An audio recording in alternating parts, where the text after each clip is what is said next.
Bapak sinten Bu? Bapak Mispan. Bapak Mispan. Oke. Bareng juga mesti sehat Pak ya. Ada hiburan dong. Oke, angge hiburan penting Pak hiburan. Jangan wakil ada hibur di depan loh. Coba hiburan oke nek loro-loronen yo ora enak. Anggur cukup ke awake sehat. Hiburan menika penting Pak. Penting hiburan.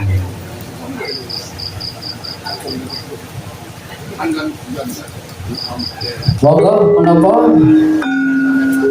Pasar mulut nggih. Nanti dipun terusaken menapa panjenenganipun. Pasar kok dados.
Bye.